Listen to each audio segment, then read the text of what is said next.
ulah panjang-panjang lamun berjamaah jeung nu asing lantaran di tukang ngentepan aya aki-aki, aya al-kabir, aya ad-dhaif, aya al-hajah. Jelema teh aya nu kolot, jelema teh kapan dica tukang teh aya kitu nu boga kabutuh. Wah, ieu berjamaah salah ieu Muad bin Jabal. Panggil ku Kangjeng Nabi. Mun berjamaah deuleuan heula cek Kangjeng Nabi. Deuleuan aya tamu teu eueuh. Lamun kira-kira aya tamu ngora apa kolot. Ternyata ieu mah kolot teu beukieun kana salat. Cepetkan. Salat. Ieu ternyata aya tamu asing can pati beukieun kana salat ieu mah. Cepetkan salatna. Namun kitu mah tamuna bangsa geus beukieun kana salat, silakeun ka salat-salat. Tah Kangjeng Nabi satu saat pernah ngomong salat sing cepet ka Muad bin Jabal berjamaah. Tapi ka Abi Musa Kangjeng Nabi nyarios, lamun urang berjamaah sing taliti tarap titartil rada lilakeun salatna. Lantaran Abi Musa mah ieu nu berjamaahnana jelema-jelema ahli-ahli Allah kabeh. Tuh kurang dipadukeun nu ieu mah ka ieu mah titah lalaunan salat, ka ieu mah titah cepet atuh saha musuhna harita. Mana situasi jeung kondisina dideuleu ku Kangjeng Nabi. Mata urang ge jadi imam teh deuleu heula. Wow, kan dideuleu ieu, mangsa jemping kabeh. Taraweh budak ngan 7 menit 20 rakaat. Eta si kumaha ngaleumpangkeunana.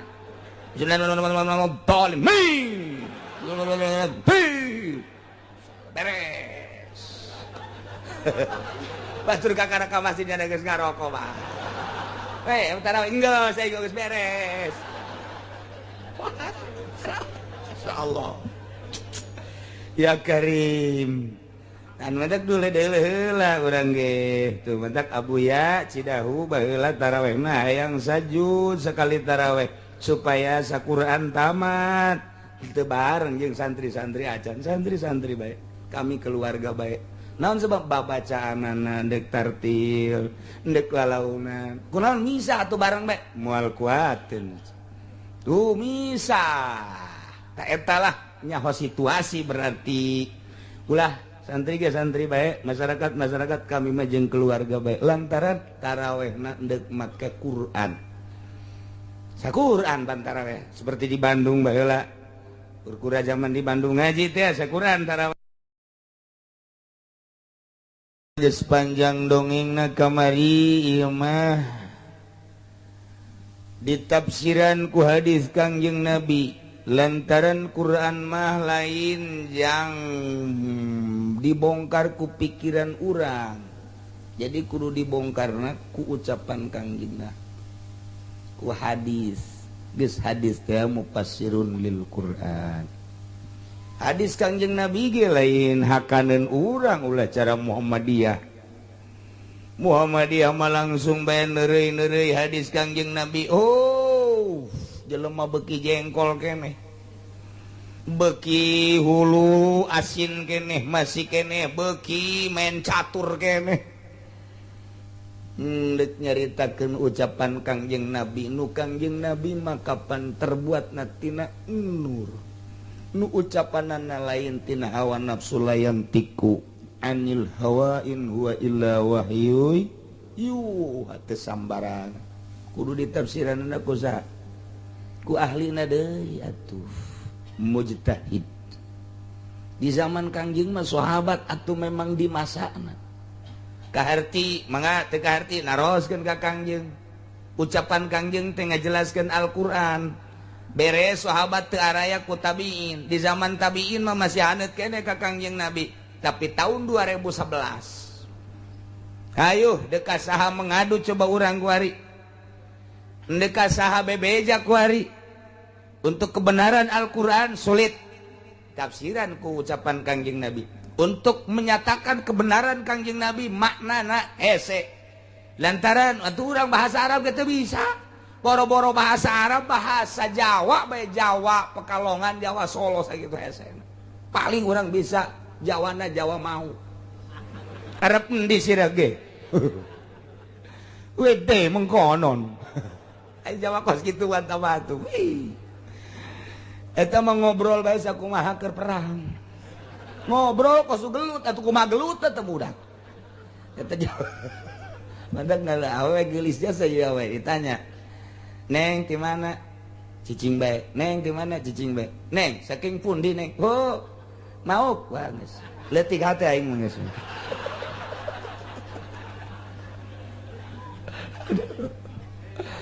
mau berada deres kana iku kronyo WG itu mah terparah sedunia ge Jawane orang diterima iku mah boro-boro bahasa Arab bahasa Jawa ge urang ti dieu ka mauk lain deui urang ka kresek ka kronjo Jawa geus lain deui urang ka Serang atuh geus lain deui ora pada iku Jawa ge wih Masya Allah puyeng kita mah ge rajeg tapang parah nama rajeg tama Jawa lain Sunda lain ya tama tapi orang ngadenge ka Solo kali itu ya Karim Yogyakarta urang ngadenge orang Jogja bari ngoser bari sumuhun dawuh bu adat kekeratonana dipake kabita urang bahasa Jawa ge bae geus nunjukna ge geus ieu kieu aduh wah jasa ieu tah jadi urang deuleu urang Jawa itu jeung Jawa kresek WD bedane akeh temen liku mah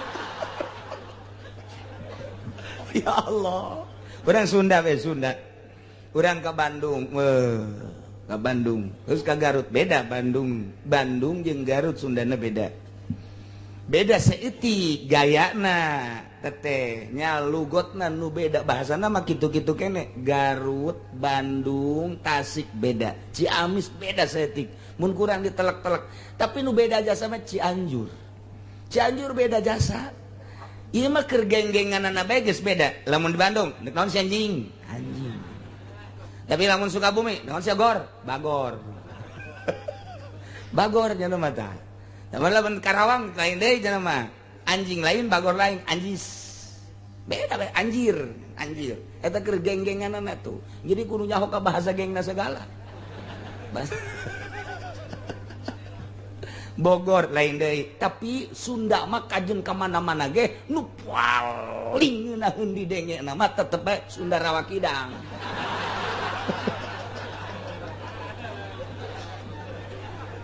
tama eueun nu teu ngejat kabeh ge ku abeh jelema mun ngadenge Sunda eta atuh geus ngejat bae kajen ku mah keur hees ge hudang bae pokona mah Sunda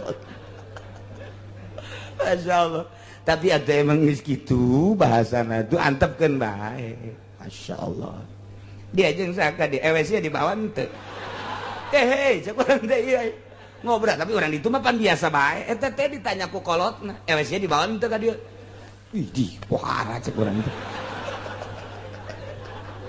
atuh di ditu teu aneh urang nu aneh ge Masya Allah ilu dibuat di ewe lurah teh jero-jero acan weh urang jadi kieu bahasa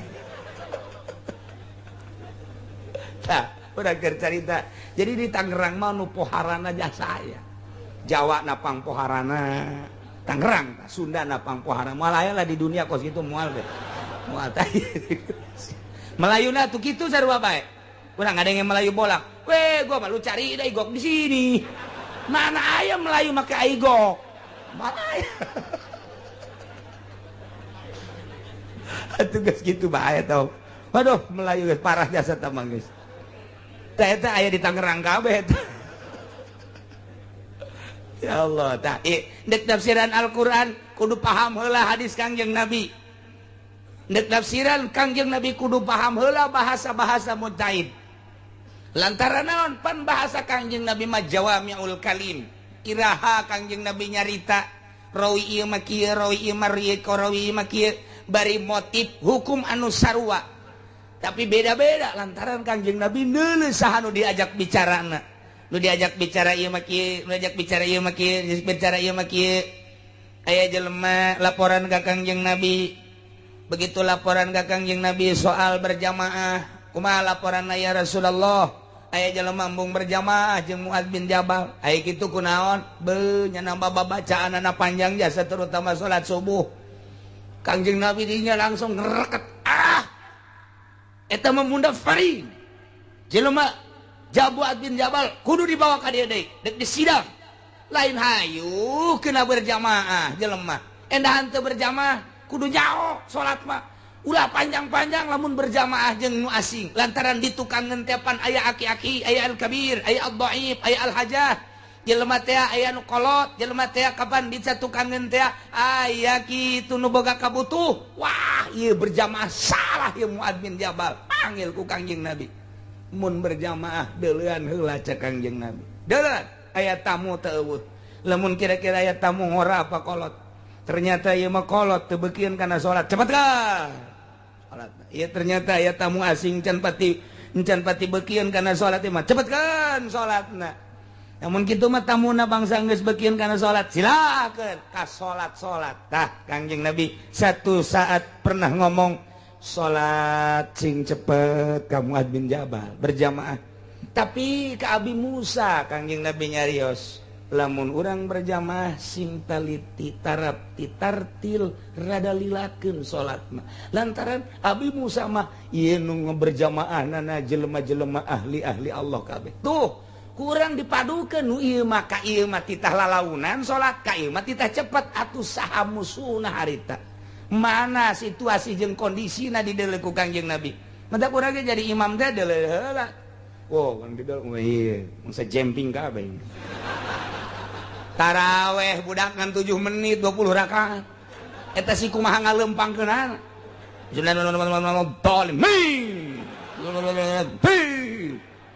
beres batur ka kana ka masjidnya geus ngaroko mah taraweh geus saya geus beres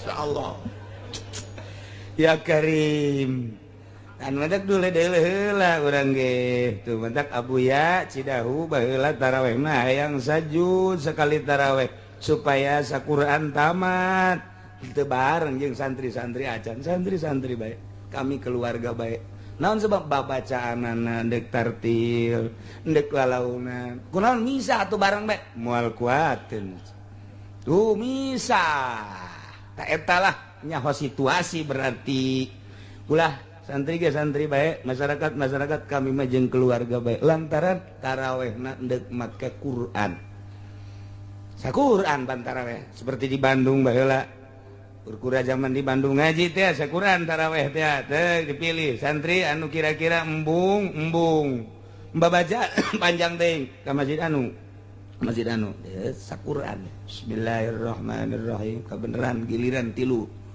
nu 2 matalar Quran nu hiji teu izin teh jadi make Quran di hareup kitu tah aya parantina majeuna meunang 8 rakaat pareum listrik da pareum dioper kunyana Allahakumut takasur hatta zurtum geus kumaha tuh jate talar bogan saha milih 3 supirna nu 2 talar Quran nu hiji adina kiai nu hiji matu santri talar nu hiji henteu pasti cak masyarakat nu henteu na kiai meureun ulah loba ngomong sia masyaallah ta eta jadi teu bisa ucapan mujtahid ge moal bisa dibahas ku urang cok bahasa Imam Syafi'i dina al-um nu sakitu hesena bahasa-bahasa kitu Imam Malik bahasa-bahasa mujtahid al-madzhabul arba'ah sejasa berarti kan kudu aya ashabna anu ngureikeun ucapan mujtahid mutlak anu ngucapan mujtahid ashabna engke eta ashab ge hese keneh diuraikeun deui ku mujtahid fatwa nah urang mah kuari hasil Imam Romli hasil Imam Ibnu Hajar dibelah dieuna deui terus diuraikeun deui ku Syekh Nawawi Banten akur bahasana jeung urang mantak maca we kita berian ngeunaheun urang naon sababna eta diterjemahkeunana ku Syekh Nawawi akur jeung kahayang urang triad ge sakitu hesehna dibacaana ku nu teu mondok mah kuari deuk langsung hadis Kangjeng Nabi soekeun sia ku aing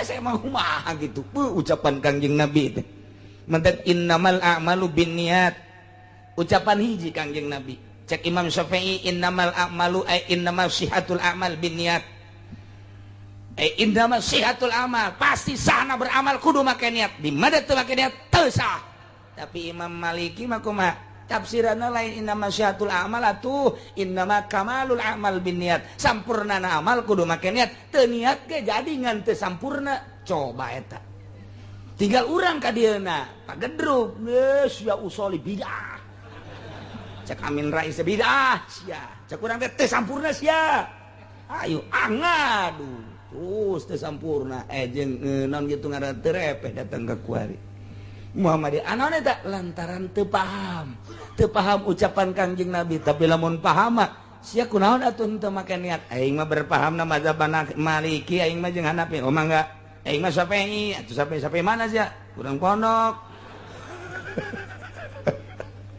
dah eta coba ayo la sholata li jaril masjid illa fil masjid cak Kangjeng Nabi la sholata fi jaril masjid illa fil majlis teu aya salat pikeun anu deukeut ka masjid datang ka masjid kecuali kudu di masjid di tafsiran la sholata ay la sholata sahihatun di tafsiran deui ku ulama la sholata ay la sholata kamilatun di tafsiran datang ka ayat 7 tafsir bahasa Kangjeng Nabi na eta keneh la sholata li jaril masjid illa fil majlis teu sah salatna bagi nu tatangga jeung masjid mun salatna teu di masjid lamun make la sholata sholihatun nu deukeut ka masjid teu salatna teu sah kabeh tafsiran deui la sholata kamilatun teu sampurna salatna bagi jelema nu deukeut ka masjid mun salatna teu di masjid sah mah sah ngan teu sampurna terus si tafsiran diperpanjang mujtahid bagianana tinggal urang deuk miluna ka mana eta ucapan Kanjeng Nabi nu sakitu hesana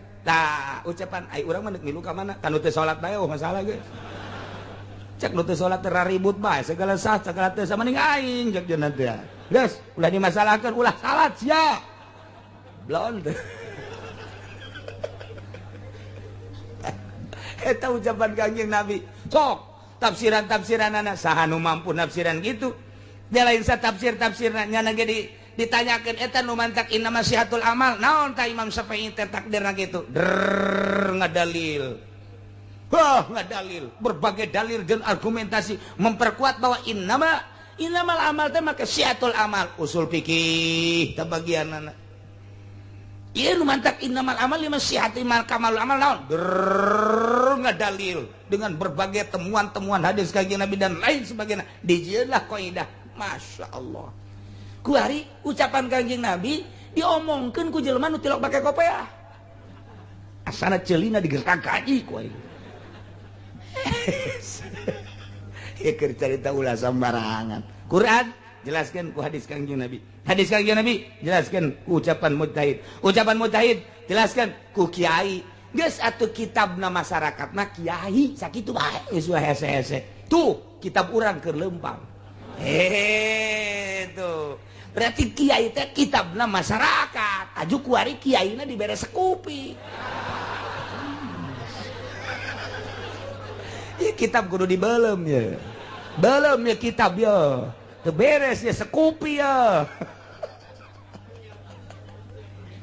ya Allah mandak ku Allah teu disinaran kitab acak-acakan geus teu kabaca ieu ku masyarakat kitab acak-acakan bahasana ieu kitab ieu cek masyarakat aing embung maca kitab eta kurang teu kabaca kurang teh lebas sekupian aya golkaran di jerona teu kabaca ku masyarakat eta dijabarkeun teh kos kitu teh nurani ruhani teu bisa dibobohong teu bisa dibobodoh kunaon teh sia teh embung ka itu teu kabaca ku aing mun dijabarkeun kan kos itu tapi urang ngan gideg dong embung jangan naon teu kahartieun ta kitabna kiai-kiai teh teu kahartieun kitabna lantaran kitab teh kudu nu jelas panu macana caang matana sinarna aya jang nyaanganana lapadna gelede akur kalimahna dibacana nikmat kok nyambung nu maca jeung nu dibaca begitu nu dibacana ieu nu dibaca Quran geus karari amat ieu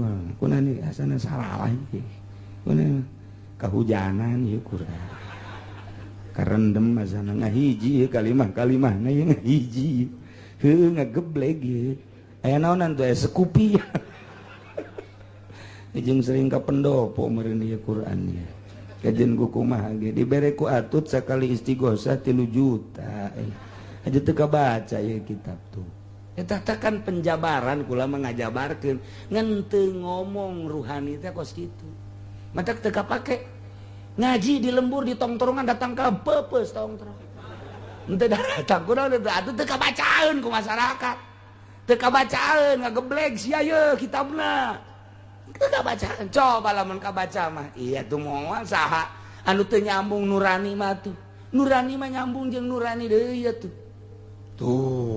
mentek ge ulah sama nah ye ieu mah keur nyaritakeun hadis sedengkeun ngaji hadis teh lamun hayang masarkeun hadis kudu tamat 7 kali mun Bukhari kudu 7 kali tamat mun Muslim kudu 7 kali tamat naon sababna lantaran bahasa hadis mah samitu sami'na qara'tu qara'na akhbarna akhbarona gitu akhbarona akhbaroni berarti kan ieu tata lepah hadis mah samitu an anu sami'na an anu qara'tu an anu qara'na an anu tuh akhbaroni anu akhbarona anu berarti meunang ti saha kuari urang meunang ti majalah hidayah idolo ku urang dipidatokeun tanya eta hadis meunang ti saha hidayah lumayan sakjana sajuta-jutaeun salah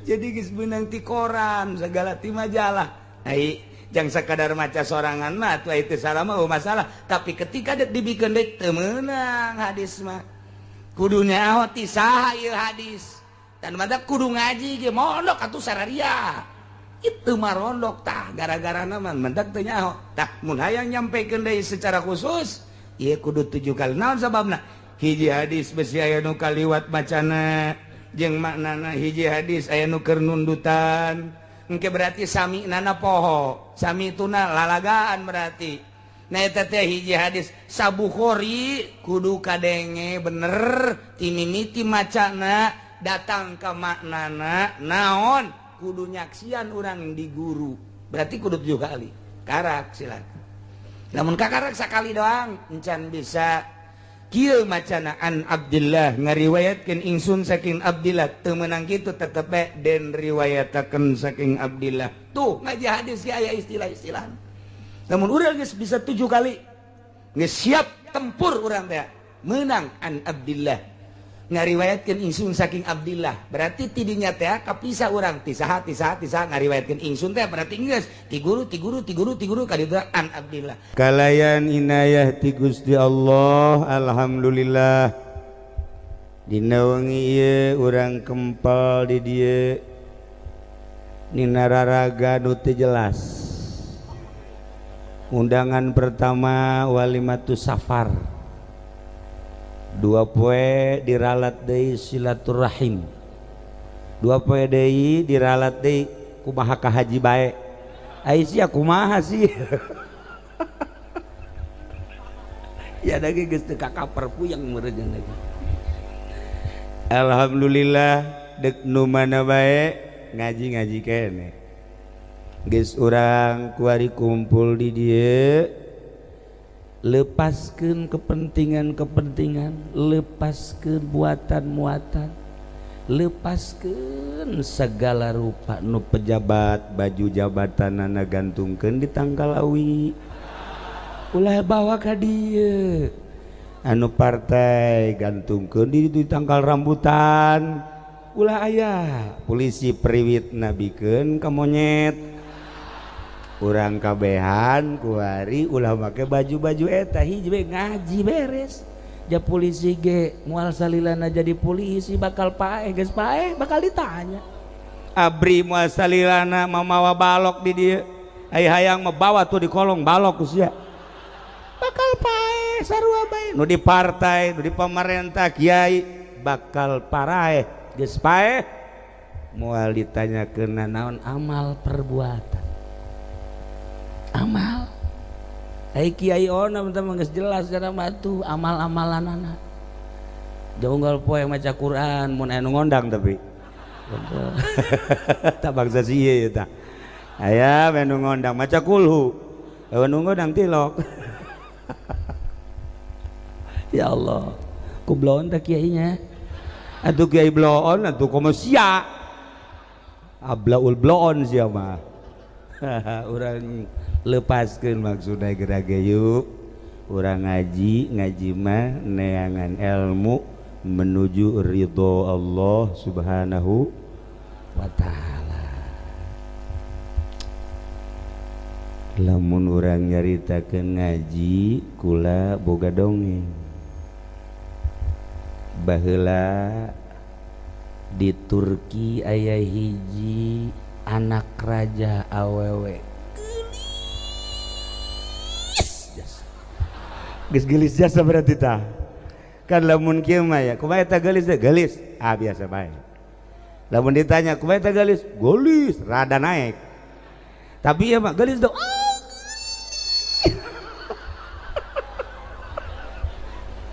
geus tanding tah mah geus beda tah lamun cek santri mah ku bahasa ge geus kanyahoan nanya orang ka kiai naon berarti di hatena teh sono ya bilang wah oh jadi tidak gerak carita ku santri mah geus kanyahoan sebab aya korenah jeung aya dilalah. Santri mah paling terleuwih pinter ti bupati ya bupati mah pinter dengan sakadar korupsi, santri mah jangka kuburan. Ya Allah ya Rabbi, pikiran bupati mah hanya pikiran duniawi, tapi santri jelemana kuari diuk di dia hatena mah dijahe lain salah aing ngomong di akhirat jadi jasadna di dia tapi hatena nu di kuburan, hatena anu di sorga, hatena nu keur ditimbang. Eta kan dimensina luar biasa santri mah ye bupati mangan saukur ruang riukup dengan skala duniawi, camat gitu kene, polisi gitu kene, urusan akhirat dan pikiran dunia. Santri masya Allah atau komo kiaina kos kiai ke pikiran nanggus di ditu bae nama di mana di ditu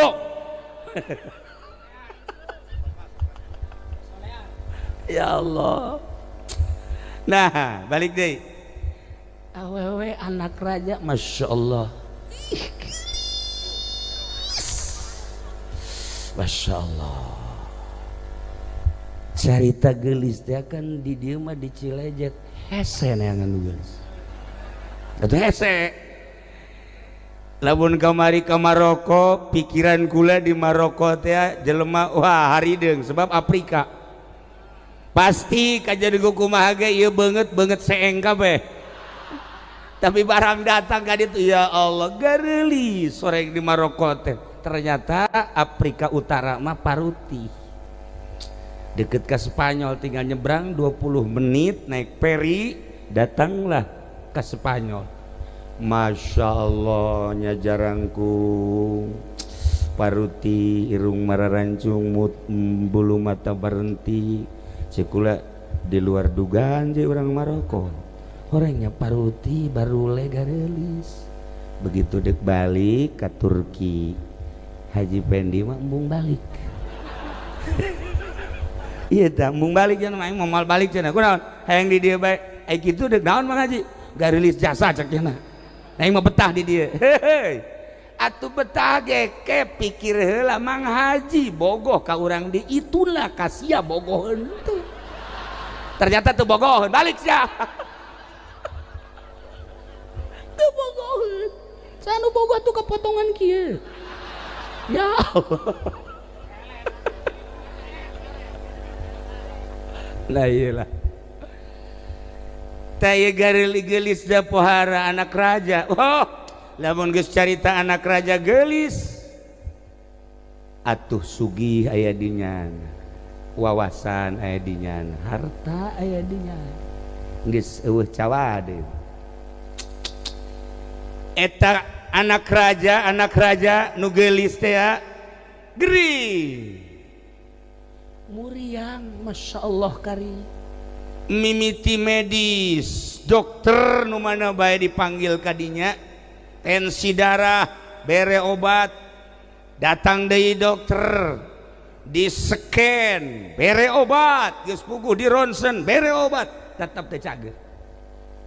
teu cager masya Allah kari akhirnya beres medis dukun didatang-datangkeun wah di Sukabumi mah geus puguh dukun teluh malulu datang kena telu bari di budak coba panyakit naon sini tidak dahar tidak nginum jeung peureum bae dahar tidak nginum tidak peureum bae Masya Allah mun lempang kudu digendeng dukun berbagai dukun didatangkeun tetep teh cager terakhir kiai emang gitu kiai terakhir bae kiai asal ngajual tanah hese ka kiai asal hayang ka awe-awe teu daekeun ka kiai ai kitu mah ngajual tanah laku atuh tilok datang ka kiai tilok tolol teh jelemanya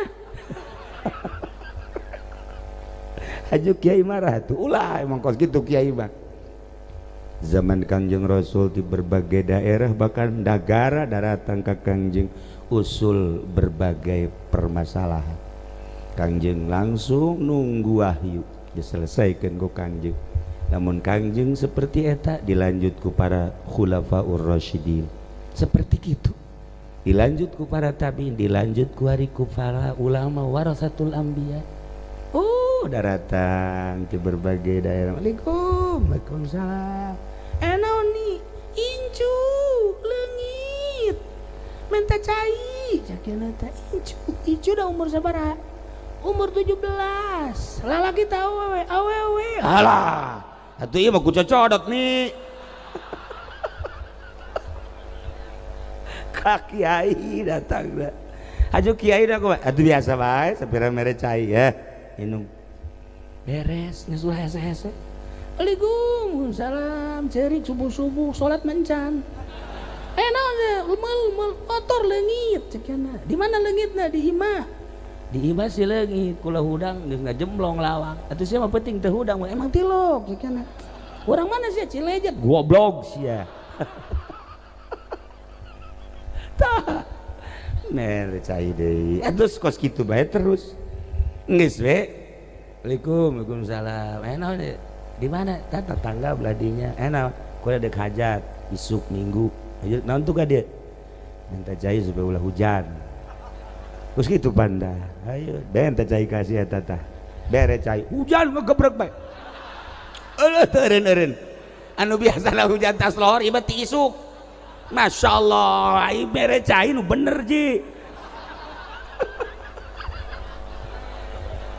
make jampe atuh kiai mah kos gitu nah ieu ku ari ka kiai berbagai kiai geus didatangkeun dijampe ku cai jampe ku mantra-mantra jampe ku ayat suci Al-Quran dijampe ku doa-doa tetep bae teu daek cager bapana raja jeung ratu bingung akhirna aya baheula kiai nu walah wahwaleuh disebut lain kiai dikiaikeun disebut kiai santri teu boga majelis taklim teu boga tapi manjur mun baheula mah Abu Nawas belah dieuna aya deui Bahlul belah dieuna di Tangerang mah aya Mang Hani aya deui ka Mang sagarana Ki Musa tah anu kos kararitu tah anu sok di kamar cicing ge kaluar tilok naon tilok sabulan 2 bulan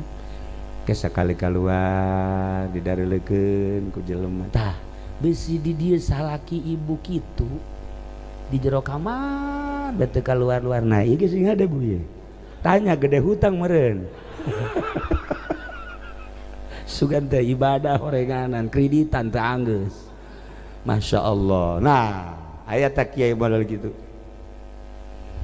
jago kiai gitu bahkan sebab dimensi nangan lain sakadar dimensi zahir makin dimensi batin lamun kiai ngan sakadar makin dimensi zahir dimensi syariat kiai lumrah kiai pasaran maksudnya di pasar ge umbala kiai kos gitu mah tapi dimensi batin Masya Allah dijauh kene geus kadeuleu mun awewe teh mah lain deui bangun eplok cendol ieu mah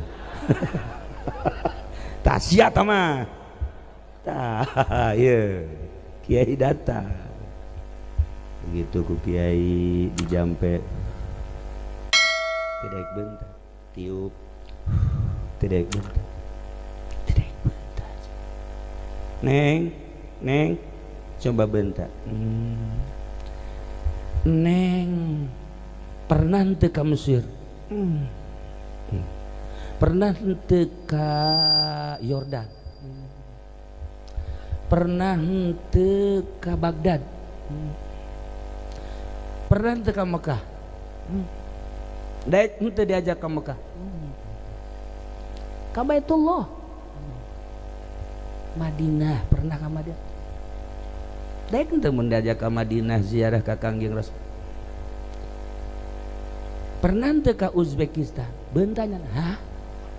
Uzbek beda ya, ngadenge lembur na bae geus ngorejat. Tah si ieu pan baheula boga ka Bogor orang Bandung. Tah lamun keur gering ngadenge Bandung bae hudak.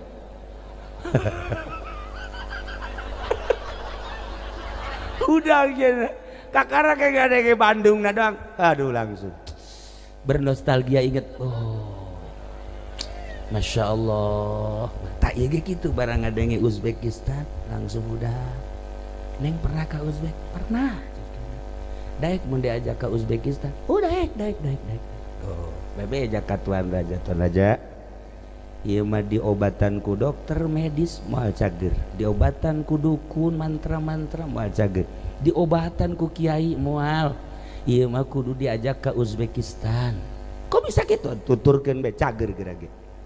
Ayo guys cek raja, Turki Uzbekistan teu sabaraha jauh, masih satu daratan. Berangkat ke Uzbek. Neng di dia sugan aya nu kenal di kota Uzbek. Aya cek jana bari senyum teh aya lingsem. Di mana Neng? Di ditu di kota aya. Di kotana di mana? Pas aya di Huk di dinya aya toko emas cek jana tah. Kula kenal jeung di dinya. Ya Allah, begitu didatangkan kadinya ieu teh muhun langsung hudang, padahal mah geus 4 bulan teu dahar teu nginum. Hudang langsung nu boga tokona seorang pemuda nu ganteng teh ya, langsung nunjuk. Ieu ge sarua. Ieu ho itu ha. Ho ha. Langsung jana pelukan. Dinda sayangku, Masya Allah. Aduh. Nah, ieu penyakit anu luar biasa. Ternyata penyakit cinta ngelehkeun sagala-galana. Bapa teh dianggap, emak teh dianggap, batur jeung rekan sekitarna teh dianggap. Bahkan dahareun jeung inumun teu hayang sama sekali, tapi teu jadi gering. Italah cinta. Begitu kapanggih jeung nu dipake ka cinta, Masya Allah sehat kabina-bina. Eueuh tanda-tanda gering sama sekali. Eueuh tanda-tanda. Nah, iyalah manusia cinta ka manusia geus bohokeun sagala rupa. Ieu carita-carita Jalaluddin Rumi. Nukula kamari mantes ti Maroko teh ka Turki. Di Turki langsung ka Konya ziarah ka Imam Jalaluddin Rumi. Salah satu caritaan Imam Jalaluddin Rumi ieu. Lamun eta awewe cinta ka seorang lalaki, poho sagala-galana. Urang anu bakal ngaharep ka Gusti Allah ngomongna cinta, pernah pohoan naon urang? Pernah mau poho ke naon cinta orang ka Gusti Allah? Hayu coba. Pernah tante mau pohokeun anggal tengah peuting cinta ka Gusti Allah? Hei anggal, hei kasur, sakedeungnya 2 jam dek ditinggalkeun hampurannya ku cinta jasa ka Gusti Allah. Maneh cicing heula di dinya teh. Ke geus 2 jam karak balik deui ka dinya. Mangga bae cek anggal teh kacai nyana. Beres kacai salat, anggal geus dada. Sini. Cek anggal sini. Ih anget ge. Eleh urang ku anggal. Ye nu sagede kieu bae sagede kieu ye kolot lah sakieu mah. Hartina geus moal panjang deui. Jeung moal lila deui. Pasti kalebur aslina. Nyana tahajud titah ku kula. Allahu Akbar. ai tahajud di kamar pemajikanana. Masya Allah, khusyukna luar biasa. Khusyuklah. Begitu asyhadu an la ilaha illallah, ngacung pemajikanana nyingkap. Pan anu ngacung dua. Lain normal tolol. Aja nu ngacung dua, pohoan teh assalamualaikum deh. Oh ini dia. Masa tahajud kos kitu? Sakieu nu kolot teh kos mantak lamun tahajud wayahna Ajim. Adi ulah sok di kamar pamajikan. Misah. Atuh mal anggeus. Eta sok ngacungna asyhadu an la ilaha illallah jadi dua. Lamun awewe cinta ke seorang lelaki kaedanan ngarana poho segala rupa. Urang pernah pohoan naon ku cinta ka Gusti Allah, lamun henteu pernah aya nu ditinggalkeun jeung aya nu dipopohokeun, bohong berarti cintana urang. Bohong berarti cinta urang. Ukur diri urang cinta ka Allah geus datang ka mana dibandingkeun jeung cinta seorang wanita ke seorang lelaki. Anu geus luar biasa meyakeun jeung ngorbankeun sagala rupa. Mulai ti kuari ente jadi kiai geus datang ka mana si cintana ka Allah sehingga tasbih ieu diputerkeunana sabaraha kali sapoe. Tasbih. Sok geura. Ayo. Ieu tasbih di bawah bae itu tasbih. Sugan teh membaca subhanallah lain ya nama. Kabayar mual tuh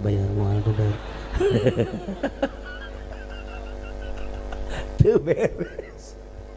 Lu bener ente seorang kiai geus datang ke mana sandangan kiai isin di kiai-kiai di dunia di akhirat ternyata orang bajingan hanya kepentingan partai, hanya kepentingan organisasi, hanya kepentingan duniawi. Kiai mah julukan akhirat lain jang dunia kunaon dibawa ke dunia tolol dah kiai. Teu bisa kos kitu kade isin di hareupeun Allah. Isin di hareupeun Allah mun endek jadi kiai cara Gus Dur. Sok jadikeun cara Gus Dur contoh jadi presiden. Indonesia ku aing deuk disyariatkeun ngan gagal. Teu kuateun Gus Dur. Balik pakai celana pendek. Oh masalah, tapi geus berjuang. Walinya nama. Nah, diri orang di partai geus datang ka mana, di organisasi geus datang ka mana, lamun urang ningali dina kitab Tanbihul Muqtarin pang musibah pang gede-gedena musibah ketika kiai nu tadina wow jeung para kiai deui kuari wow jeung bupati musibah paling gede ka kiai. Aing manitip ka Haji Iim bae ka adi aya nu lain malah jadeng-dengeun ieu kajen ka neraka ge Im. Asal siapa ka sorga Im. Kajen deng-dengeun mah musibah pang gedena kiai nu tadina wow ka kiai wow jeung ahli Allah kuari wauhna bupati diwauhan karena pamerena lain berjuang, gubernur wauh diwauhan karena pamerena duniawina, presiden diwauhan teh karena hayang pamerena, kapolres diwauhan hayang pamerena, TNI diwauhan hayang pamerena. Musibah panggedena bagi kiai kos kitu mun teu percaya paeh ge berarti lah. Silakan kiai mah jeung kiai bae. Waktu negara acak-acakan sia asup ke negara acak-acakan dia tuh komo lamun henteu masalah tapi geus datang ka mana ka beneran berjuang sia. Ayo coba kiai mantak kula dibujuk titah ieu titah ente aya nu mere kamari mah duit sakitu dihitung gede leutik namun leutik mau ngaing mah ji ditangtangan kula mah bupati dek mere ka kula berapa bupati mau ngasih saya ciknya nanti aya 200 juta harta aing leuwih tibatan 200 juta jeung bupati jeung aing sugihan aing digos ku kula ieu pokon kitu cenah ge atuh jelema sugih mah teu kudu dibere aing mah jas sugih mah aing mah mobil lain hiji aing mah imah sakitu agrengna bila perlu sia disumbang ku aing sia bupati tak kudu bisa kitu Im jadi kiai mah ulah hayang disumbang malah nyumbang.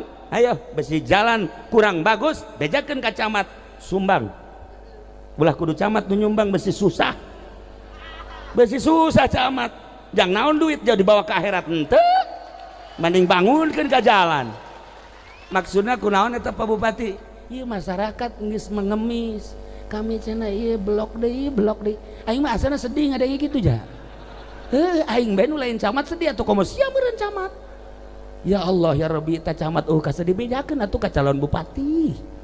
Nah itu sumbang ta jalan ta. Rawatan. Lain dek dibangun dek dirawatan. Itu dirawatan mah tuh di batuan doang setting begitu. Gen tama urusan pembangunan iya. Urang mah kuari mah ngurusan kacinta urang geus datang ka mana ka Allah. Ente jadi pejabat kade moal salilana jadi pejabat loba anu keur ngajabat paeh. Masya Allah pang rugi-rugina jelema keur ngajabat paeh. Sebab tanggung jawabna sabaraha janda, sabaraha fakir miskin, sabaraha yatim. Ketika ente jadi lurah, keur jadi lurah paeh bakal ditajakeun nyantuni janda kaya, janda miskin. Alhamdulillah cak lurah. Tanyakeun ge sabaraha janda nu diberean. Nu mana sia mere? Tuh nu di pojok. Nu imahna eta teh. Sama janda ngora. Jahe. Atawa teu kudu dibejaan atuh kos kitu mah. Ya sieun ge osok mere. Ya. Nah, gitulah para jamaah. Ente jadi kiai geus datang ke mana sandangan kiai ke dihareupeun Allah izin di kiai-kiai di dunia, ternyata di akhirat lain kiai. Kuari di dunia ente jadi pejabat geus datang ka mana ngagunakeun jabatan pake ngadeukeutkeun diri ka Gusti Allah. Sok geura. Jabatan makeun bae teh urusan dunia, urusan diri urang nu bakal tanggung jawab timbang amal ngajembat di jembatan Shiratal Mustaqim teu saha kiai, ustad, santri, pejabat nu kaya, nu miskin, wabeh tama bakal jasa. Mantap ngaji geura ge. Kade ente jadi naon? Abdi mah cenah di partai geus datang ka mana mawa partai. Pernah ikhlas henteu kiai di partai lillahi taala Allahu akbar. Ayo. Lamun teu ikhlas atuh dek naon digawean? Ikhlas da kula mah demi bangsa jeung negara. Beneran. Mun ditanya ku Allah teh mal izin. Ih ulah kitu jeung aing mah da kitu bae. Ayo sia. Hak. Maksudnya naon? Ragap diri geus datang ka mana dumadeheus ka Gusti Allah. Urang seorang pedagang kade dagang aya aturan-aturanan. Urang seorang petani kade tani aya aturan-aturanan. Nah, lamun tadi cek Jalaluddin Rumi seorang wanita cinta ke seorang lelaki poho segala-gala teu bisa diobatan kecuali kapanggih. Itulah seseorang anu mencintai Allah kecuali kapanggih jeung Allah. Di mana sih sebenarnya Allah? Hayang kapanggih jeung urang jeung Allah. Di mana nu sebenarnya Allah? Duh di Mekah Allah mah. Aya ge di ditu. Di mana sih kapanggih jeung Allah?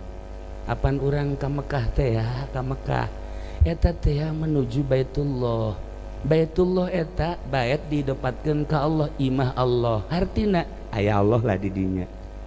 Allahna di mana? Atuh tanyakeun ka Ki Haji nu geus pernah ka Mekah. Tanyakeun tah sieu tah. Kiai ye. Cak manusia. Wallahu alam cak Allah. Sieu kiai sarua. Malah tambah kuyai mah. Kuya dicai mah. Kiai Haji pejabat nu geus ka Mekah eta kapan urang teh dijulukina ge duyufullah tamu Allah. Ya adikula ye kabeh tahun ieu insyaallah bakal berangkat ka Mekah mantak ayeuna walimatu safar teh eta dek silaturahmi ka Allah. Wah keren amat. Dek jadi tamu Allah ka Mekah. Berangkat nu mantak khutbahna ge di Mekah teh wa ya duyufallah, wahai tamu-tamu Allah, lain tamu raja, lain tamu gubernur, lain tamu Arab, tapi tamu Allah. Urang ke Mekah berarti jadi tamu Allah. Di mana Allah? Sok geura ka Baitullah. Kapanggih jeung Allah? Henteu. Kapanggihna jeung saha? Urang Pakistan susuna gede. Masya Allah. Pohara. India gitu kene. Aya di Baitullah. Orang Turki nya garelis di bahenol deh.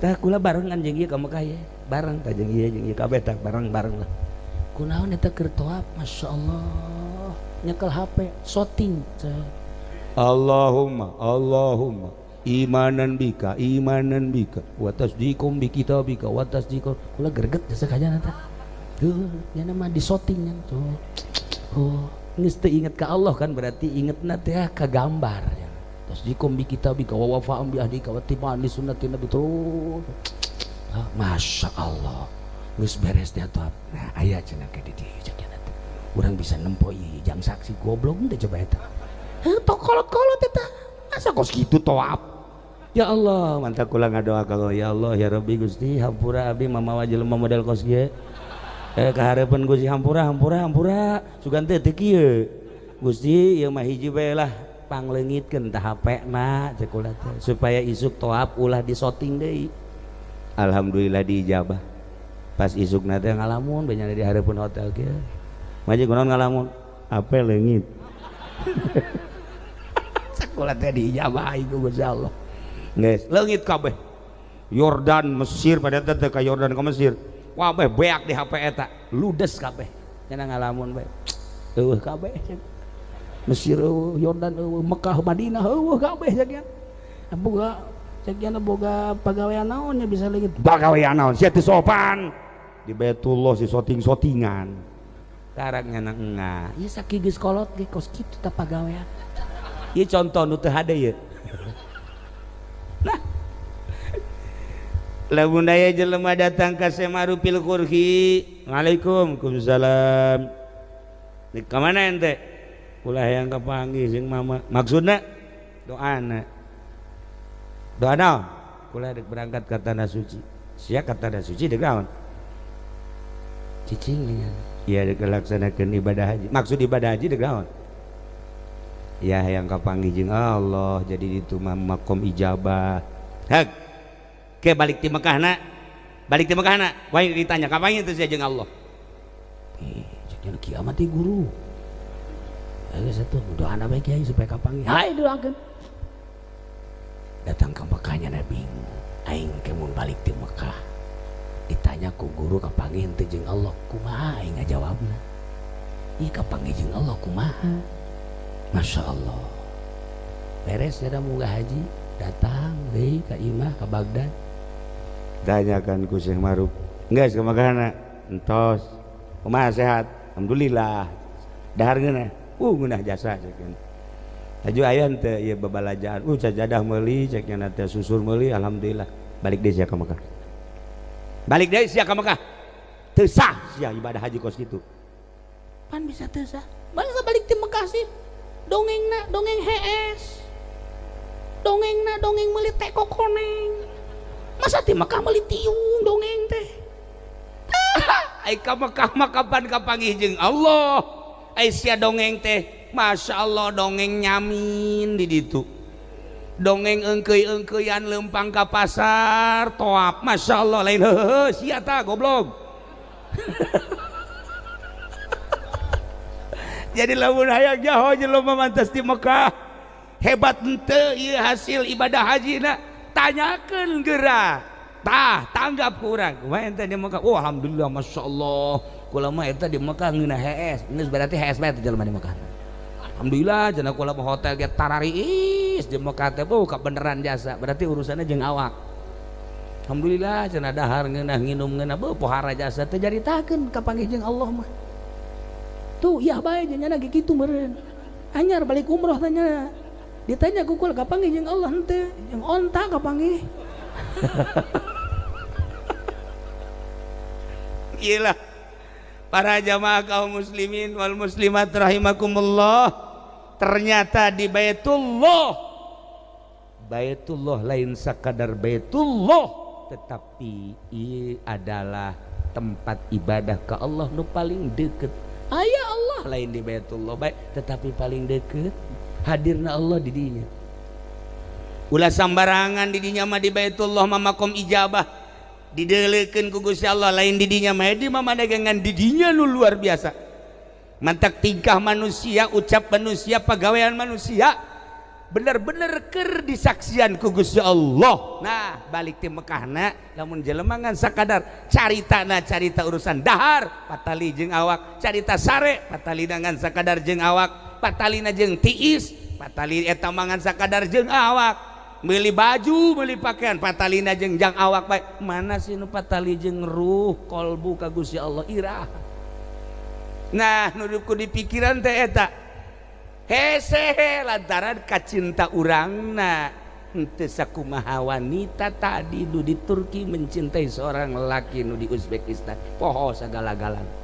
Mulai gerage urang tempokeun kemahakuasaan Allah, maha agung Allah, maha segala-gala Allah nu urang aya dina qabduna, nu urang aya dina genggemanana anu hirup urang pamere Allah injeman ti Gusti Allah, sehat urang injeman ti Gusti Allah, isuk pagi eta urang bakal babalik ka Allah. Amal naon nu bakal dipertanggungjawabkeun di hareupeun Allah eta nu kudu dipikir. Ente jadi polisi amal naon ketika ditanya ku Gusti Allah, wahai polisi. Ente jadi TNI ABRI amal naon ketika ditanya ku Gusti Allah.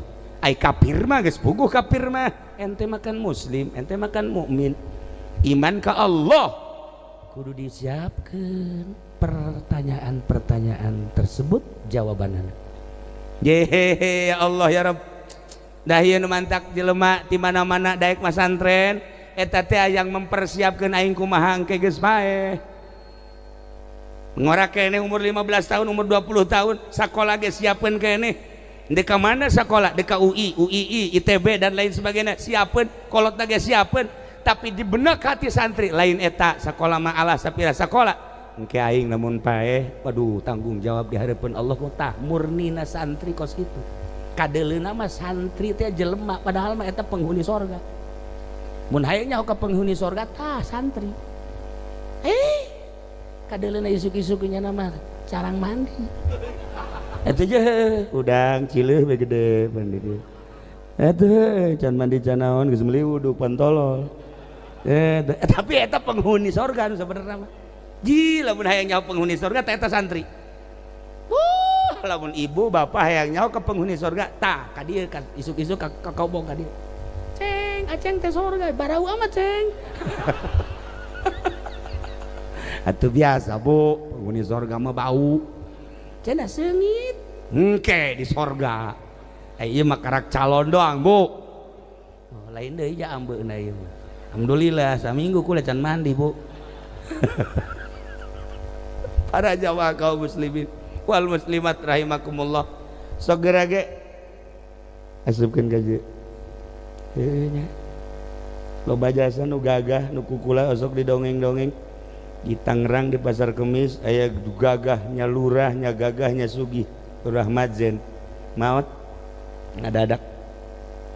Atuh komos yang teu gagah. Modar sia mah. Masya Allah karim. Lamun Pak Harto sugih aya di nyana, gagah aya di nyana, hebat aya di nyana.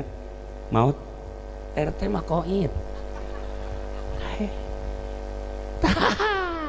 Sok geura siapkeun engke. Beuh Masya Allah. Tah lamun tadi carita awewe mencintai seorang lelaki bebeakan pohokana segala rupa. Ukur cinta urang ka Allah geus sabaraha persen urang cinta ka Allah nu dikorbankeun teh. Tinggal introspeksi masing-masing. Kuari mah rajana nu gering, rajana lintuh gering. Masya Allah ya raja. Sarua jeung tadi didatangan ku dokter sababaraha dokter teh cager, datangan ku dukun sababaraha dukun teh cager, datangan kiai sababaraha kiai teh cager. Nah datang kiai nu tadi keneh anu bangsa sebelah-sebelah teh sebelah-sebelah nya nama kancingnya salah ngasupkeun atuh salah salah kancing salah imah atuh kan nyengkleh di dieu teh. Pan ai kiai naraka mah keren, jas dipake. Kiai naraka eta kos itu.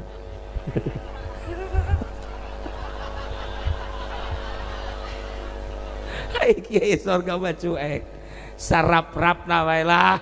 Kumaha kapanggihna sapira nutupan aurat geus teh hayang ka itu katangen ku makhluk ku manusia. Ya, dia lagi Gus Dur lamun orang ningali pakai anak. Kula sok sering memperhatikan Gus Dur, sering salah imah. Kancingna salah Gus Dur eta presiden. Haju make nanya nama sebelah naon bae aya batik-batik, anu panjang-panjang, anu pendek-pendek nya. Kadang-kadang pakai kaos. Datang kula ka imahna pakai kaos. Ini siapa? Ini kucu. Oh, iya keur pakai kaos kan. Eta. Tapi kan nya memacaan kitab bae di imah ge. Di imahna di dia di Ciganjur kitab. Masya Allah, Ihya Hikam dibaca aku nyana. Ya Allah, pohara jasa tak Gus Dur mah. Ya Allah, ai kiai ieu koran. Pejabat lain naon lain. Ya Allah, deres koran ge nu bener mah anu susunannya yang kleh teh aya. Ieu si kiai ku goblok-goblok deui. Ieu mah di ditu teh mah di Tangerang di Bogor mah leuwih parah. Nah, para jamaah ieu si raja teh raja geus teh cager datanglah kiai eta. Begitu datang geus sababaraha kiai terakhirnya na. Mana raja tadi mana? Di kamar. Nyana asup ke kamar. Raja bentak. Cak nyana teu kuat. Lain lawanin cak nyana. Ditaranya ku kamar. Emang enak enten. Henteu aya naon. Aduh parah.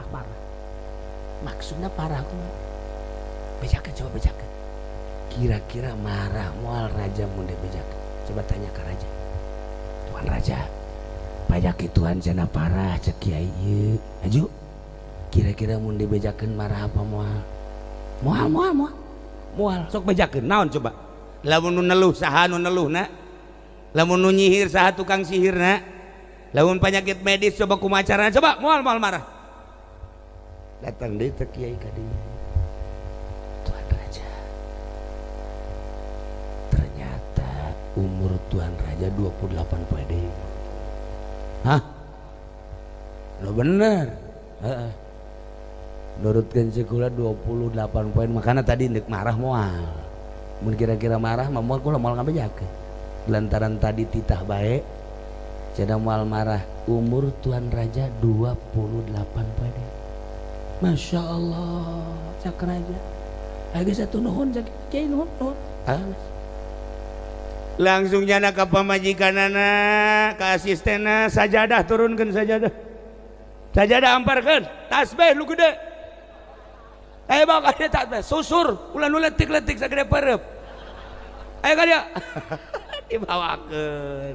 Oh, Masya Allah dipayang, kacai, langsung sholat Allah. Masya Allah poe eta terus bae ditawaran dahar ge Tuhan moal.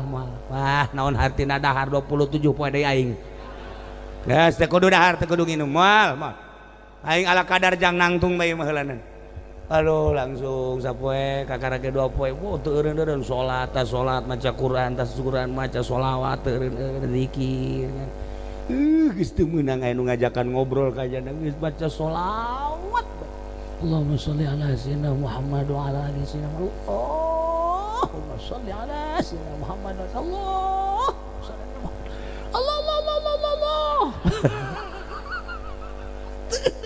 Baca sholawat. Geus 2 poe. Masya Allah dahar geus teu dibere hayang nginum teu dibere hayang. Nah, ku hari geus 8 poe. Berarti tinggal sabaraha deui? 20. Beuki ditingkatkan ibadah ka Gusti Allah. Weh, pohara berang peuting geus. Datang ka tarang ge hideung. Sikut hideung.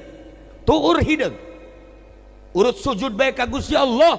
Geus 15 poe harideung kabeh. Ieu ge lamun dibuka harideung. Tapi budug. Lain urut sujud dia mah. Aya tapak baheula keur mondok. Kukula gesok ditaliti, harideung maju lah omong. Oh, ieu mah penyakit santri. Santri baheula santri kuari mah tilok anu bodug. Mana aya santri kerasep kuari mah santri. Awewe ge tilok bodug ja kuari mah. Paling ge koreng be. Kuari geus 15 18 poe. 10 poe deui. Terus cara ningkatkeun ibadah. Ya Allah ya Rabb. Tinggal 2 poe deui. Yang geus wasiat ka pamajikan.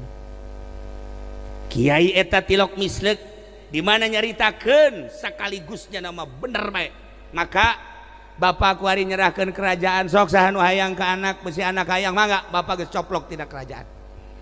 Hiji nomor kedua bapak kuari geus embung cicing di dieu hayang cicing di gubuk bae dek ibadah bae kedua poe deui bapak geus ditinggalkeun ku nyana kerajaan dibikeun ka anak pamajikan geus diwasiateun ka deui harta nu aya bagi-bagikeun jeung nyana geus tinggalkeun kerajaan cicing di gubuk dua poe deui ulah aya anu ngaganggu abah ibadah ka Gusti Allah beres sapoe deui teh sapoe deui pas 28 poenya geus kieu nungguan assalamualaikum malaikat Israil asal kertek asana ieu asal kertek asana ieu terus datang ka zuhur can aya datang ka asar can aya maghrib can aya oh berarti mungkin isuk ka 29 ngana geus nungguan nyana teu eureun la ilaha illallah la ilaha illallah la ilaha illallah la ilaha illallah terus 29 zuhur can aya illallah la ilaha illallah asar can aya terus 30 can aya keneh bae geus liwat 2 poe aing geus liwat 2 poe can anak asih teh panggil kiai ka dieu anu cenah cak cenah 28 lewat ieu panggil coba ka dieu apa salah nyana di Lauhil Mahfuz apa kumaha coba panggil deh kiai cenah cek kiai sabaraha poe kula umur 28 di hari tadi itu ka dia geus 30 kan selewat oh masalah lain dua masalah gitu iku balalakona kieu nu jelas mah kiai tuan raja hiji tuan raja awak jadi ramping kan guari henteu gendut teh atuh bener jatuh dahar-dahar cek jangan dahar teu nginum teu besi paeh pan guari kan langsingnya bener nomor kedua tuan raja salila kamari jari raja inget teu ka Allah henteu tapi guari lain inget deui cek jangan sajadah gitu menang ditoel kudu ngampar bae tasbih geus puguh nu dileungeun dikongkoyangkeun aya malah hampir jualan tasbih cenah kuana teu lain ibadah teman sama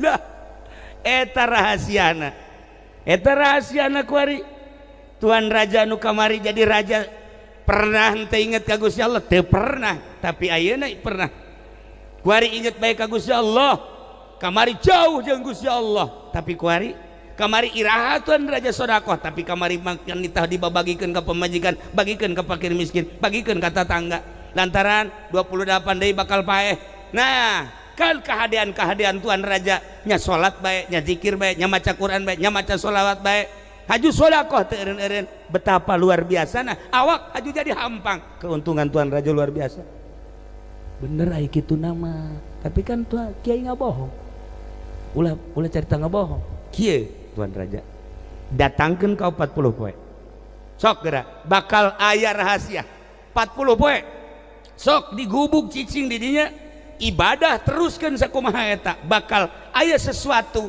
anu teu pernah kapanggih ku tuan raja sok teruskeun coba 40 poe maksudnya 40 poe karak paeh lain paeh ayo coba ente kan maksana penyakit paeh pasti paeh awas aing raja lamun 40 paeh aing teu paeh awas ya penjara ulah ngomong kos kitu laksanakeun bae ulah ngomong kos kitu laksanakeun kege paeh ibadah bae ngadan teruskeun tadi kan geus 30 jadi tambah 10 paeh deh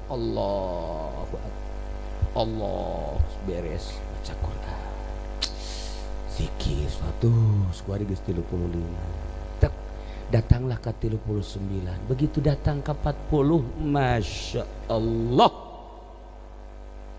aya sesuatu anu indah ya Allah karasa ku mata hate horeng nikmat ibadah ka Gusti Allah painganan kiai-kiai painganan wali-wali geus puguh Kangjeng Nabi geus puguh Kangjeng Nabi urang nabi-nabi jeung rasul-rasul nu baraheula ti peuting hudang teh nikmateun bangunna ibadah horenganan aya ngrenyet ngeunah teh ibadah lamun geus apal wau ka Gusti Allah ngeunah nikmat urang mah nu mantak haju ieu maca Quran ge heuai bae heuai teu nyaho eta kalam Allah.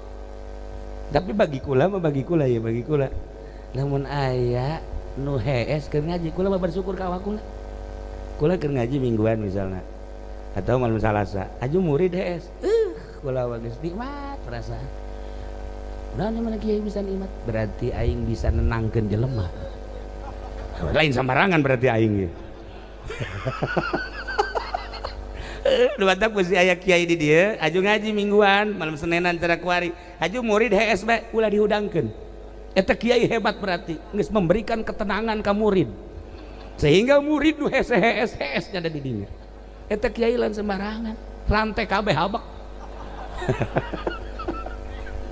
tah iyalah Tuan Raja manggihan kanikmatan anu luar biasa panggil deui kiai titah ka dieu kiai panggil dipanggil bener yai horenganan ibadah teh kungeunah paeh kan paeh naon ieu nu paehna yai nu paeh teh kahayangna anu kamari mah ajol-ajolan hayang boga apansa wani ngridit beuh urang Cilejet mah kuan garoblok kuan kabeh ge wani teh nyebrang ka sorga melalui neraka heula ku ngridit eta kahayang eta kan cilaka nu kamari kahayang model eta eueuh cek Tuan Raja nu kamari hayang naik jabatan teh eueuh kamari mah hayang jadi raja teu hayang sama sekali kamari mah hayang ngalobaan tanah teu hayang kamari mah aduh teu meunang neuleus selir-selir geus kieu bae nu mana poe ieu nu mana nu itu nu jangkung nu kamari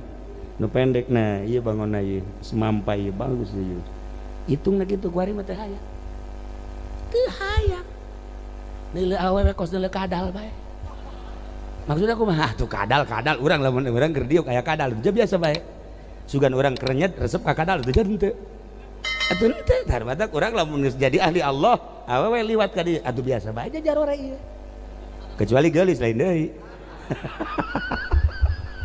atau can jadi ngaranna tah potongan si ieu tah mah tah ternyata paeh kahayangna nah di dieu lah horenganan jelema nu endek ngadetengkeun diri ka Gusti Allah kudu ahli Allah moal bisaeun nungtun ka Allah lain ahli Allah sakumaha moal bisaeun nungtun perpolitikan lain ahli politik sakumaha moal bisa nungtun perekonomian lain ahli ekonomi keun politik jeung ekonomi jeung budaya mah tama urusanana urusan dunia ieu jelema nungtun ka Allah kudu nu geus wau ka Allah lalauna cara ngaji amil heula ujug-ujug jurumia geus beres amil naik ka jurumia sanggeusna naik ka jurumia amil poho deui bolak-balik di dieu bae amil jurumia kos kitu lalaunan sagera ge masyaallah karim para jamaah kaum muslimin wal muslimat rahimakumullah nah ternyata urang deka Allah kudu wauh ka Allah nunung tuna kudu wauh ka Allah ai Allah di mana ai Allah mah tuh hese jaritakeunana da Allah mah aya di mana-mana maksudna kumaha urang kuari mah ngawauhkeun ka Gusti Allah mah kudu ngaji tauhid heula nu wajib di Allah sabaraha nu mustahil di Allah sabaraha nu jaiz di Allah sabaraha engke timbul keyakinan tak lamun geus innahu ya'lamul jahra wa akhfa iwayah mah Allah mah maha uningan nu samar nu jelas ya Allah ya Rabb sedengkeun Allah ningalikeun teh lain ka awak urang ningali ge ka qalbu urang innallaha la yanzuru ila suwarikum wala ila ajsadikum walakin yanzuru ila qulubikum awak mah teu kudu dicaritakeun ku Gusti Allah ja urang ge neuleuh ka urang neuleuh urang ka diri urang neuleuh ka batur neuleuh tapi qalbu urang nu boga rasa jeung ngarasakeun adalah urang Allah selalu neuleukeun lamun urang geus wau ka Allah isin ketika hate urang ngalayap lain ka Allah, ketika hate urang lalancongan nu dipake kebendu ku Gusti Allah. Loba jelema anu di luhur sajadahna bagus jasa, ih pohara salatna make jubah, boy di masjid ge masjid kubah emas pan pohara eta. Wah lain lalagaan. Allahu Akbar ngageleger, Allahu Akbar lagi. Kunaon ai hatena aya di mall. Ieu kan lalakon kos itu eta. Nah, coba supaya sadar-sadarna. Ha, tungtun diri urang ku urang di ka Allah-keun melalui pengajian-pengajian sok gerage. Melalui pengajian-pengajian nu aya di dieu, nu aya belah ditu, supaya wau ka Gusti Allah abeh kenal ka Gusti Allah. Ngeunaheun geura lamun geus kenal ka Gusti Allah kudang ti peuting eueuh ka sieun. Tak we ja ieu mah pot ti peuting sote pedah panon poena we katutupan. Ja ieu kene kamarna ieu, tempatna ieu. Tadi cak anu nyambut teh. Ih, saudara bae kula lamun dia teu dicangan masieun cenah di dieu ye. Bab beureun loba kuntilanak kan. Kalau kuntilanak atuh karasa ieu kuku lagi muri kak bulu sebenarnya we ge. Loba ye kuntilanak di dieu ieu sing ada ieu ye di. Aya ye kuntilanak. Aya kuntilanak lalakina tah ieu ye. Aya ye. Genderuwo malah mah ieu mah. Nah, itulah para jamaah kaum muslimin wal muslimat rahimakumullah. Maka silaturahmikeun geura urang ka dulur urang abeh nyambung, silaturahmikeun geura diri urang ka guru urang abeh nyambung, silaturahmikeun geura ka para aulia Allah abeh batin urang katungtun belah dituna, silaturahmikeun geura tawafkeun diri urang ka Allah. Di mana? Di Baitullah. Jauh amat Baitullah, kudu ka Mekah. Di diri urang ge da aya Baitullah. Tuh lamun Imam Ghazali nyaritakeun lamun ieu Mekah terbuat tina taneuh, awak urang ge taneuh. Mekah aya Masjidil Haram terbuat tina taneuh, diri urang ge taneuh. Lamun di Mekah aya Baitullah qalbul dunya, di jero Masjidil Haram aya Baitullah paranti tawaf, di awak urang aya qalbu paranti tawaf. Wa tahhir baiti lit-taifina wal akifin, sok bersihan eta Baitullah, tahhir baiti jang nu tawaf, jang nu salat, jang nu itikaf, bersihan geura qalbu urang, tawafkeun ruh urang geura di dieu. Teu kudu hese-hese deui ka Allah mah. Dunia langit bumi katut eusina dibasupkeun ka jero qalbu moal asup, tapi nu nyieun dunia Allah bisa aya di qalbu mukmin. Aya Allahan di qalbu mukmin teh deuk kumaha ge, tinggal urangna bae ngoprek geura ge. Ya Allah ya Rabb, singkapkeun di jero hate urang supaya aya rasa kehadiran Allah Subhanahu wa ta'ala. Nah, iya urang keur ngaji kuari, urang keur salat, urang keur maca Quran, lawang langit dibukakeun ku Gusti Allah bagi jelema anu geus inkisab kadeule breh langit kabuka. Nah, urang lamun geus salat langit dibukakeun ku Gusti Allah. Tah, suftahu babus sama lisa'atain. Dibukakeun lawang langit dua waktu. Hiji jang anu salat, nomor kedua jang nu perang sabilillah, tambahna katilu jang nu keur ngaji. Lawang langit dibukakeun. Ieu urang kuari teh dibukakeun langit set, coba gadeuleu ka luhur kabeh. Ya Allah ya heuh, woi langit, ya poe kitu mah langit. Lawang langit dibukakeun. Arti da dibukakeun teh kumaha? Eueuh hahalang antara urang jeung Allah, malaikat keur nongton kuari. Urang keur ngaji asal lempeng ngajina bener lillah muatan nanaon ka Allah, malaikat nempokeun. Oh kita Ki Haji nu kolot aya bae teh saha sagana eta je di dieu ka Lauhil Mahfuz tereh balik nama budak. Oh jahuisna geus lain di hulu teh jembut geus wisan jatuh. Tapi jangan mah kuat tilok gering ya nama. nu telok gering mah Firaun kan. Para jamaah kaum muslimin wal muslimat rahimakumullah. Nah, urang keur dihadiran ku malaikat. Komo Gusti Allah maha segala-galana. Dibukakeun pintu langit bagi jelema nu deuk salat. Lamun urang boga rasa, aing keur dibukakeun lawang langit ditongton ku malaikat. Allah na hadir di diri urang. Ya Allah ya Rabb, urang mantep salat da ge. Allahu akbar. Moal aya risi, malesi. Kitu keneh nu deuk perang, nu mantak para sahabat, para tabiin siap perang lillahi kalimatillah lantaran naon? Kadeuleuh sorgana ku mata hate. Ya Allah ya Rabb, kitu keneh nu keur ngararaji ieu urang kuari keur ngaji dibukakeun lawang langit ditongton ku malaikat didelekeun belah ditu. Oh cek malaikat ya awewe ngararaji, oh ya tentara Allah ya cek malaikat, ambo ya tentara Allah bari nyusuan kieu jadi oh masalah. Oh masalah didele ka belah ditu aya nu keur ngalamu belah tentara Allah keur kieu bebari nundutan cek malaikat, ambo ya tentara Allah eleh perang meureunnya. Keur dihadiran ya karim. Nah kuari kembali ka diri urang.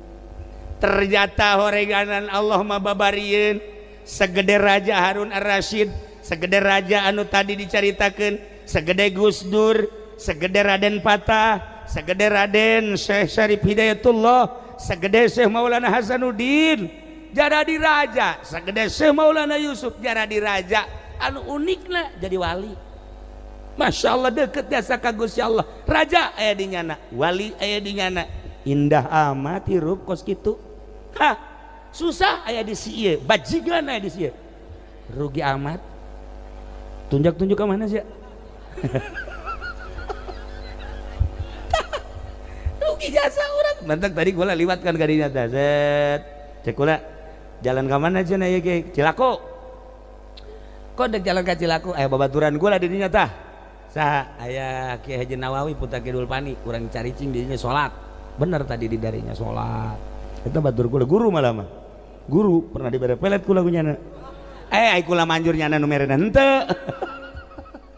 Kok digawe jalan tah. Eta batur kula eta dicaringin. Nah. Lewat kadinya. Aya kelenteng kan di ditu. Cek kula teh itu mah kelenteng. Cek ieu teh, heueuh, nyahoannya tah ka bab kelenteng mah. Nyahonya itu mah kelenteng nih. Oh, kula geus nyaho jasa. Siapa yang kuno gitu cerdas amat sih. Aju ieu mana Cina-Cina na tah eta kan ngawarung-warung. Ya Allah ya Rabb, cek kula encek kafir aya di nyana, susah aya di nyana, di akhirat dibeulem abadal abidin. Mun kurang direnungkeun rugi amat.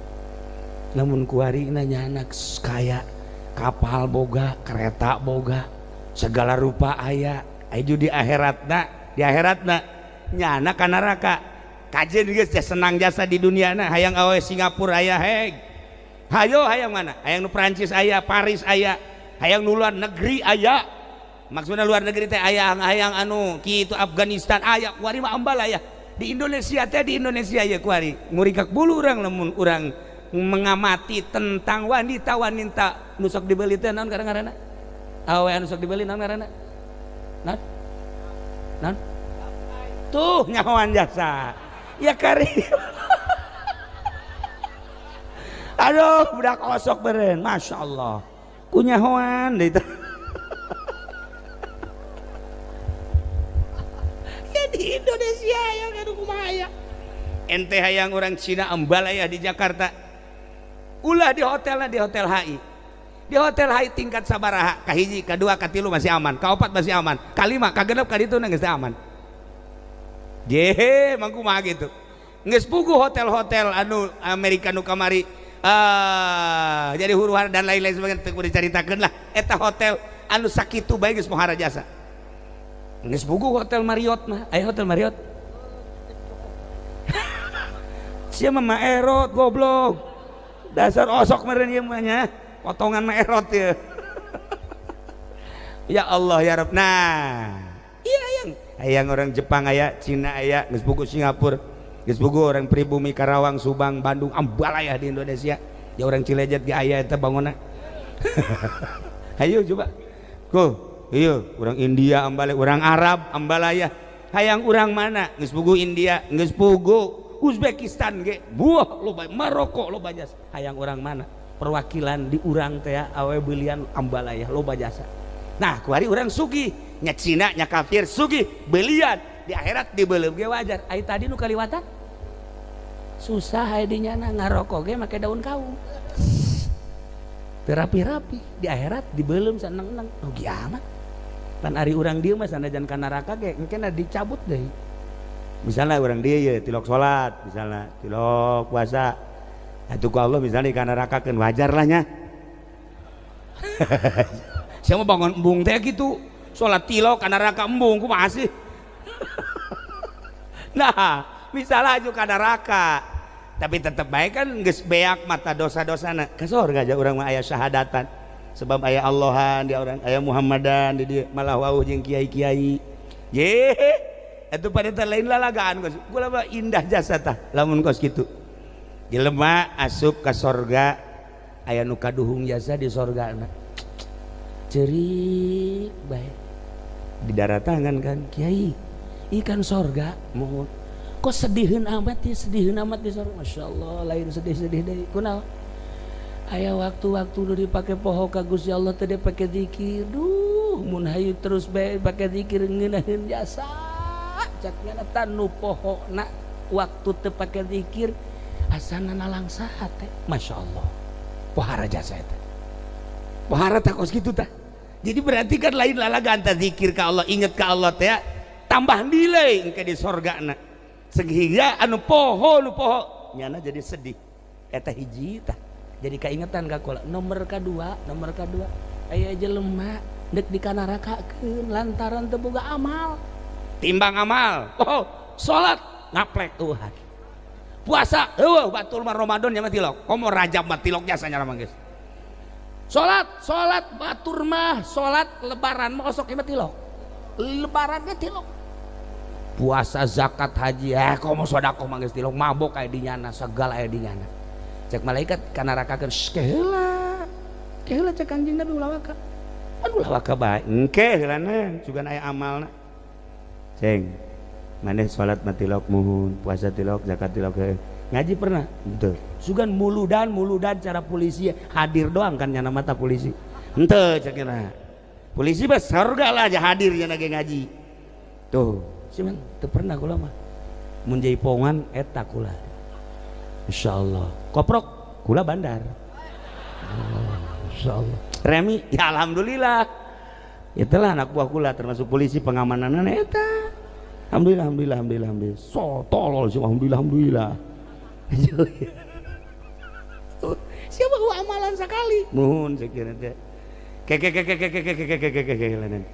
Aisyah ngaji teu pernah sugan wau ka kiai eueuh henteu ka kiai ge eueuh sugan kiai saha nu sok ceramah tah kiai Jablay sugan lah henteu kula mah teu wau Kiai Supendi komo eta mah teu jasa jeung embung wau cek nya ya Allah wau jasa barang dideuleu amalna dina bukuna pernah nyana embena lumpat diudag ku nyana liwat ka imah hareupeun kiai eta doang tah ngudag embe ka hareupeun imah kiai aju nyana nanya ieu masa imah kiai pernah eta doang oh cak Kangjeng Nabi aman geus sorga cak ya Allah ya Rabbi nu mantap geus urang Cilejet mah teu kudu salat liwat bae ka imah kiai geus aman geus sakitu geus eta keur carita fadilah wau jeung kiai ku pohara-pohara teh masyaallah datang ka liwat doang nanya ieu basa imah kiai sakitu ge geus boga nilai anu luar biasa atuh komo ngaji di hareupeun kiai mantap urang dieu geus ngaji di dieu saha kiaina saha nu magahanana geus ulah nyaritakeun ngarti ulah nyaritakeun paham geus bae datang ka dinya siap kopi teh beres geus aing asal hadir bae aing mah geus sok ada mah geus ngaji nundutan los gas ngopi deui lamun tundu bae saember kopina goblok jawab tunduh bae ember si aing mah geus beres geus aing mah geus nah tunduh bae asupnya na ka ember kieu kan